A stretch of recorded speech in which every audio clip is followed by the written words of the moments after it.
So you see, what we have here is unprovable mythology which does not contradict the value of secular humanism, which is based on evidence of the empirical universe, and that is why secular humanism is true, because it looks to the evidence, not the fabricated mythology.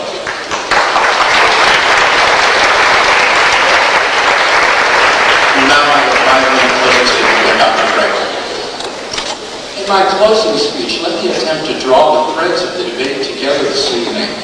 First of all, I argue that there's no good reason to think that humanism is true. We saw, first of all, that the humanist is committed to the position that God does not exist. And we haven't heard any good argument for that tonight. We first heard about the presentation of the problem of evil, but after I responded to that, that dropped out of the debate this evening. Secondly, I argued that there are no good reasons to think that human beings are the foundation of moral value. If God exists, He's the foundation of moral value. If God does not exist, there's no reason to think human beings have value. They're just animals. And thus humanism is an absurd leap of faith. It's a faith commitment to the intrinsic value of human beings in an atheistic universe. And honestly, folks, I just don't see any reason to think that faith commitment is true. Now here Eddie begins to, again, dither in biblical trivia. He says God commands rape. And that is utterly not true. That is taken out of context. What those passages he's talking about is taking these women whose husbands have been slain as wives, is to protect them, because in that day and age, widows had no means of support or sustenance. So this is actually an expression of God's mercy. It is not a matter of commanding rape. So I think he's just simply missed the philosophical argument here, which is that the humanist has to give us some reason to think that human beings are objectively valuable in a non-theistic world, and that he hasn't done it. Now secondly, have we seen some good reasons to think Christianity is true? First of all, we've seen 2 arguments, really 3 if you count the argument from evil, for the existence of God.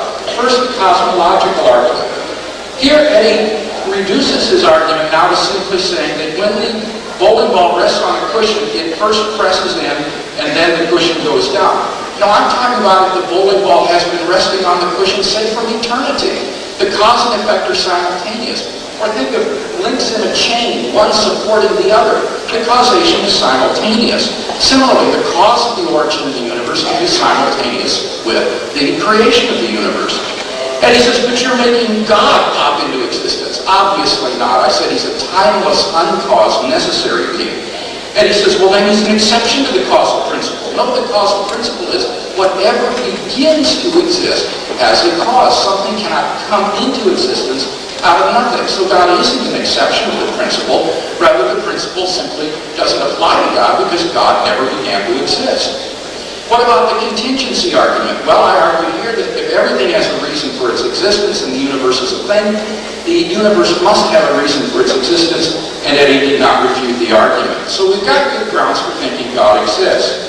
What about that final point that Jesus Christ is the decisive revelation of God? I argue that it is a false principle to think that extraordinary events require extraordinary evidence, and also that the resurrection is not intrinsically improbable. And he said, but look, then I could say I came to find him on a flying saucer. Sure, you could say that, but what is the evidence for that? In the case of the resurrection, I'm not just saying that's what the Bible says. I'm saying the majority of New Testament scholars today agree that there is empirical evidence for this. The empty tomb, the post-mortem appearances, the origin of the disciples' faith. And you've got to give us some kind of explanation of those facts, and none has been forthcoming in the debate this evening. So it seems to me that it's very evident where the weight of the evidence lies. It lies on the side of Christianity. Now, I expect there are probably 3 broad groups of people here tonight. Many of you are Christians and you don't need convincing. Many of you are humanists or atheists and have come to see Eddie make mincemeat out of me tonight. And I don't think that I can convince you. You're committed by faith to the faith of humanism. But I think many of you probably tonight are seekers, what I would call spiritual seekers, looking to find God as a reality in your life. And I would just invite you to do what I did. I wasn't raised in a Christian home or family, but when I was a teenager, I began to ask the big questions in life. And in the search for answers, I began to read the New Testament. And as I did, I found there was an authenticity about this man, Jesus of Nazareth, a ring of truth about his words that I couldn't deny. And to make a long story short, after about 6 months of the most intense soul searching, I just yielded my life to God and experienced this sort of spiritual rebirth within. God became a living reality in my life, a reality I've walked with for the last 30 years. And I'd encourage you to do the same thing that I did. Pick up a New Testament, begin to read the Gospels, and ask if this couldn't be true. I believe it could change your life just as it changed mine.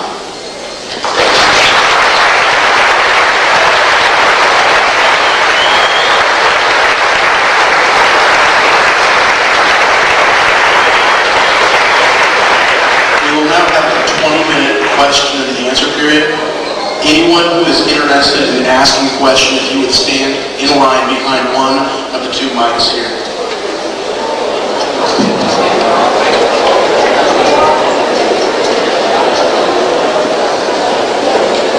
Did you announce that we each get a minute to answer each question?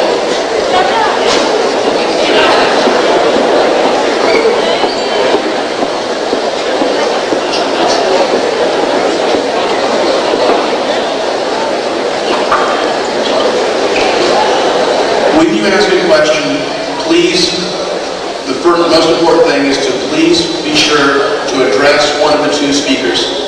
The speaker that you address will then have 1 minute to answer the question, and then the other person will have a minute to respond to that question. And so we'll start on this mic here, if you would address the question. I have a question for the good doctor.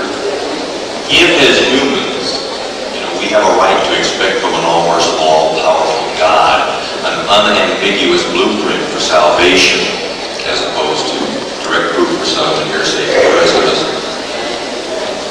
how do you explain the God of the Bible as allowing millions, if not billions, of sincere, decent, honest seekers the confusion that would allow people such as Mahatma Gandhi to suffer in hell forever for a mere mistake, an infinite punishment for a finite creature? And the second part of that would be, could you please explain how anybody benefits from eternal punishment, since after all is done and said and there's no chance for redemption, it's merely revenge?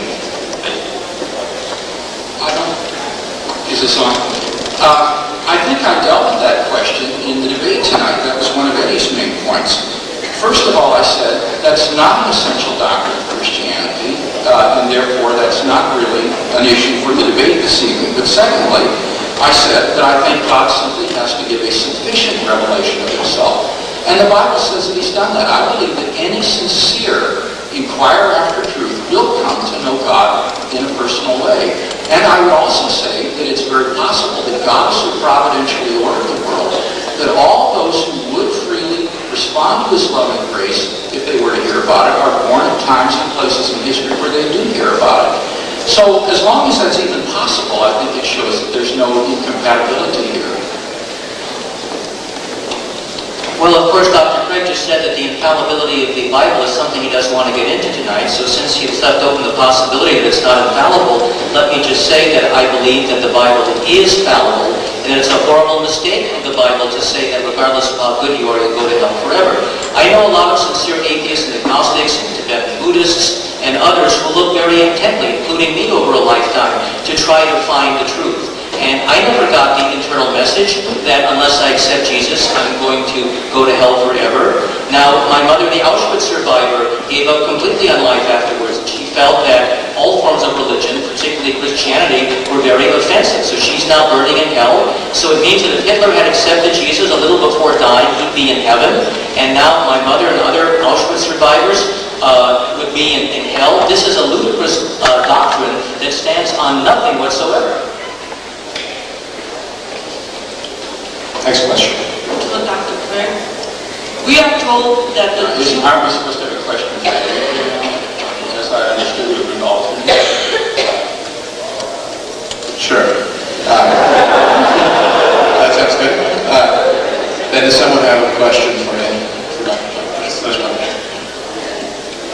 Mr. Tabash, I have a question for you. Dr. Craig is able to give us evidence based on the doctrines of Christianity about the existence of God. However, I'm